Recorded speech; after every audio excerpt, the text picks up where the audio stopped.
اور پاکستانی فوج کو کہتے ہیں انڈین رائل آرمی. آپ یہ اندازہ کریں، حد نہیں ہوگی.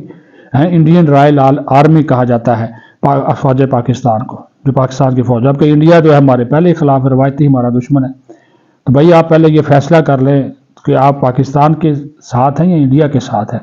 تو میرا مطلب کہنے کا یہ ہے کہ آرمی چیف نے جب یہ ڈیسائیڈ کر لیا، اور ایک تو پھر اس میں 9 مئی بھی لے آئے. 9 مئی کے حوالے سے بھی ایک دو ٹوک اور واضح موقف.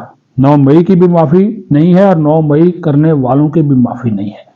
تو انہوں نے کہا میں ان کے ساتھ کھڑا ہوں گا جو لوگ 9 مئی کو جو لوگ 9 مئی کو بھولنے والے نہیں ہیں، ان لوگوں کے ساتھ میں کھڑا ہوں گا. تو وہ یہ ایک اٹل بات ہے.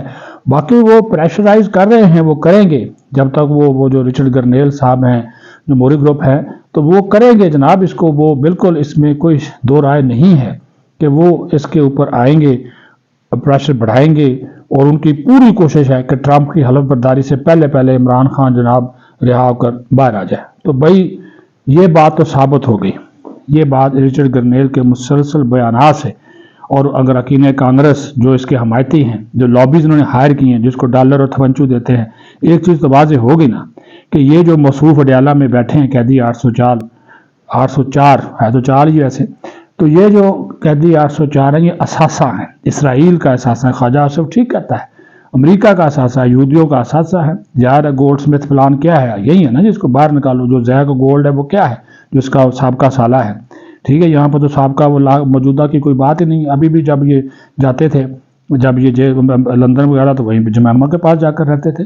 تو یہ بھائی ان کا اثاثہ ہے، وہ اپنے اثاثے کو بچانے کے لیے ایڑی چوٹی کا زور لگا رہے ہیں. کیونکہ یہی اثاثہ جو تھا وہ پہلے جب اس کی حکومت گئی ہے تو امریکہ کو گالیاں نکالتا تھا، ہم کوئی غلام ایک نعرہ لگاتا تھا.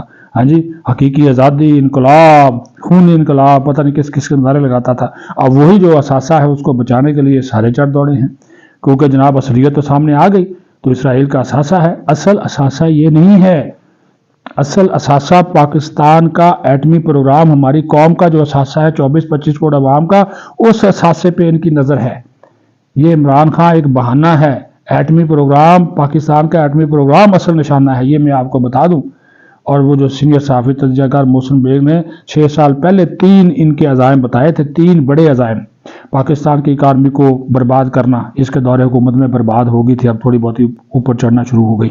نمبر 2، پاکستان کی فوج کو کمزور کرنا، اس کے اندر دراڑ ڈالنا، تقسیم ڈالنا. کافی حد تک انہوں نے کوششیں کی، لیکن اللہ کے فضل و کرم سے وہ کوششیں کامیاب نہیں ہوئیں. جو لوگ یہ کر رہے تھے یا تو وہ ریٹائر ہو گئے یا پھر وہ سلاخوں کے پیچھے ہیں. ان کا کورٹ مارشل بھی ہو رہا ہے.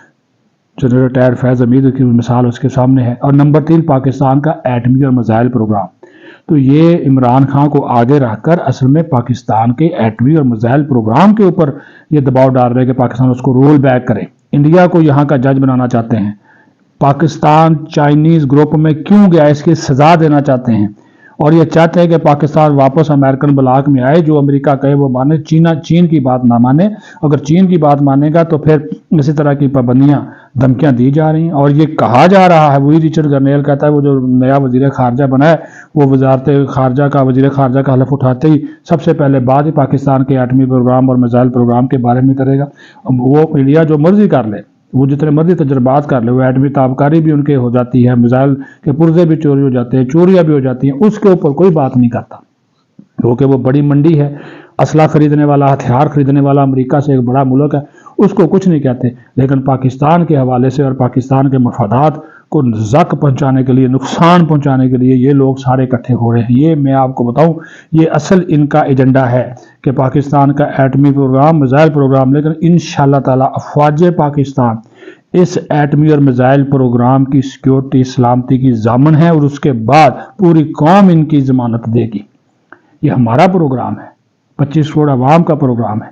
کوئی بھی مائی کا لال اس کو رول بیک نہیں کر سکتا. جو بھی حکومت آ جائے، چاہے وہ عمران خان کی ہو، شہباز شریف کی ہو، نواز شریف کی ہو، زرداری کی بھی ہو، کس کی بھی حکومت ہو، اس پروگرام کے اوپر کوئی آنچ نہیں آنے دی جائے گی. آپ ذوالفقار علی بھٹو، ضیاء الحق کے دور سے دیکھ لیں، ذوالفقار علی بھٹو تک نہیں کسی نے اس کو جو ہے وہ رول بیک نہ کیا، نہ کرنے کی کوشش کی. اور پاکستان ظاہر ہے، انڈیا ایک روایتی ہمارا دشمن ہے، وہ ہر وقت طاق میں رہتا ہے. اس کو اگر خطرہ ہے تو پاکستان کے ایٹمی اور میزائل پروگرام سے، جو کہ انتہائی جدید ترین ہے، سوفسٹیکیٹڈ ہے، عالمی جو تقاضے اس کو پورا کرتا ہے. بھارت کے مقابلے میں تو بالکل ہمارے جو میزائل ہیں اور ہمارے جو ایٹم بم ہیں وہ کئی درجے اعلیٰ کوالٹی کے، محفوظ ترین اور انٹرنیشنل جو اوبلیگیشنز ہیں اس کے اندر ہیں. یہ بھی آپ کو بتا دیں IAEA کئی مرتبہ آ چکا. پھر ہم اپنی جو ایٹمی توانائی ہے اس کو بجلی پیدا کرنے کے لیے میڈیسن میں استعمال کرتے ہیں. کیا یہ درست نہیں ہے؟ لیکن بات وہی ہے کہ دباؤ بڑھانا، آرمی چیف کو دباؤ میں لانا، حکومت کو دباؤ میں لانا، افواج پاکستان کو دباؤ میں لانا، اور وہ سرعام کہہ رہا ہے کہ یہ ٹرمپ کا دوست ہے، اور یہ جو غیر حقیقی سیاستدان ہے، یعنی کہ جو غیر سیاستدان ہے یہ بہتر فیصلے کرتے ہیں. آپ اندازہ کریں تو وہ مطلب اس کا یہ ہے کہ جناب جو کاروباری لوگ ہیں وہ حکومت بہتر انداز سے چلا سکتے ہیں، سیاستدان نہیں چلا سکتے. تو وہ اپنی جو اس نے ایک دکان سجائی ہوئی ہے رچرڈ گرنیل نے، تو سجا لے، کوئی مسئلہ نہیں. لیکن انشاءاللہ تعالیٰ اس کو اس کے جو عزائم ہیں اس میں کامیابی جو ہے وہ قطعی طور پر جو ہے وہ نہیں ملے گی. پاکستان کا ایٹمی اور میزائل پروگرام آگے بڑھتا رہے گا، ترقی کرتا رہے گا. اور یہ جو اڈیالہ میں بیٹھا ہوا ہے یہ بھی کسی ڈیل کے حوالے سے جو باتیں کی جا رہی ہیں وہ بھی اس کو جو ہے وہ نہیں ملنے والی. پاکستان زندہ باد.